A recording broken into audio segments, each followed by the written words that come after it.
بسم اللہ الرحمن الرحیم۔ شروع اللہ کا نام لے کر جو بڑا مہربان نہایت رحم والا ہے۔ الف لام میم۔ اس میں کچھ شک نہیں کہ اس کتاب کا نازل کیا جانا تمام جہانوں کے پروردگار کی طرف سے ہے۔ کیا یہ لوگ یہ کہتے ہیں کہ پیغمبر نے اس کو از خود بنا لیا ہے؟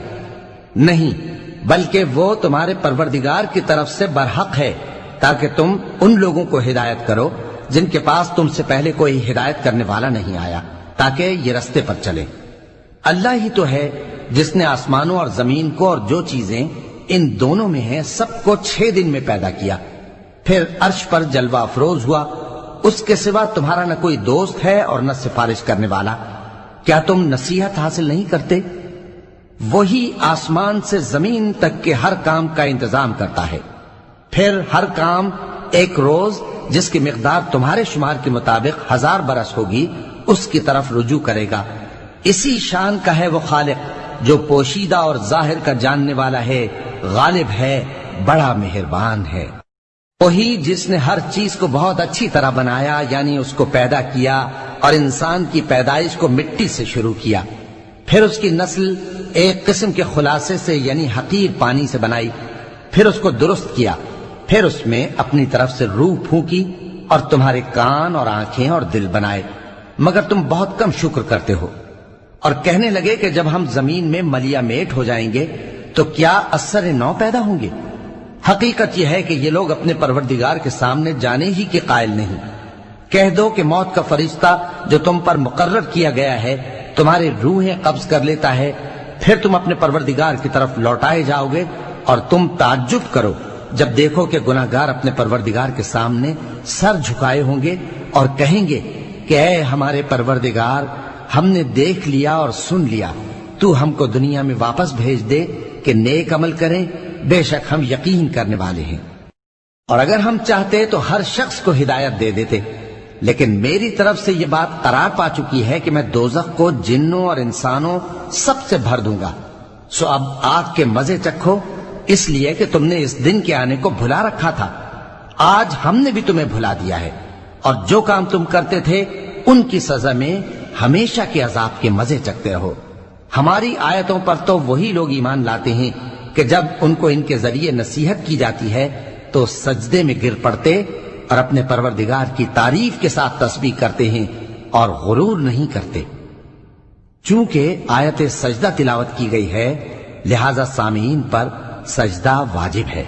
ان کے پہلو بچھونوں سے الگ رہتے ہیں، اس حال میں کہ وہ اپنے پروردگار کو خوف اور امید سے پکارتے اور جو کچھ ہم نے ان کو دیا ہے اس میں سے خرچ کرتے ہیں۔ سو کوئی شخص نہیں جانتا کہ ان کے لیے کیسی آنکھوں کی ٹھنڈک چھپا کر رکھی گئی ہے، یہ ان اعمال کا صلہ ہے جو وہ کرتے تھے۔ بھلا جو مومن ہو وہ اس شخص کی طرح ہو سکتا ہے جو نافرمان ہو؟ دونوں برابر نہیں ہو سکتے۔ جو لوگ ایمان لائے اور نیک عمل کرتے رہے ان کے رہنے کے لیے باغ ہے، یہ مہمانی ان کاموں کی جزا ہے جو وہ کرتے تھے، اور جنہوں نے نافرمانی کی ان کے رہنے کے لیے دوزخ ہے۔ جب چاہیں گے کہ اس میں سے نکل جائیں تو اس میں لوٹا دیے جائیں گے، اور ان سے کہا جائے گا کہ جس دوزخ کے عذاب کو تم جھوٹ سمجھتے تھے اس کے مزے چکھو، اور ہم ان کو قیامت کے بڑے عذاب سے پہلے دنیا کے عذاب کا بھی مزہ چکھائیں گے، شاید وہ ہماری طرف لوٹ آئیں۔ اور اس شخص سے بڑھ کر ظالم کون جس کو اس کے پروردگار کی آیتوں سے نصیحت کی جائے تو وہ ان سے منہ پھیر لے۔ ہم گناہگاروں سے ضرور بدلہ لینے والے ہیں، اور ہم نے موسیٰ کو کتاب دی تو تم ان سے ملاقات ہونے سے متعلق شک میں نہ ہونا، اور ہم نے اس کتاب کو بنی اسرائیل کے لیے ذریعہ ہدایت بنایا تھا، اور ان میں سے ہم نے پیشوا بنائے تھے جو ہمارے حکم سے ہدایت کیا کرتے تھے، جبکہ وہ صبر بھی کرتے تھے اور وہ ہماری آیتوں پر یقین رکھتے تھے۔ بلا شبہ تمہارا پروردگار ہی ان میں جن باتوں میں وہ اختلاف کرتے تھے قیامت کے روز فیصلہ کر دے گا۔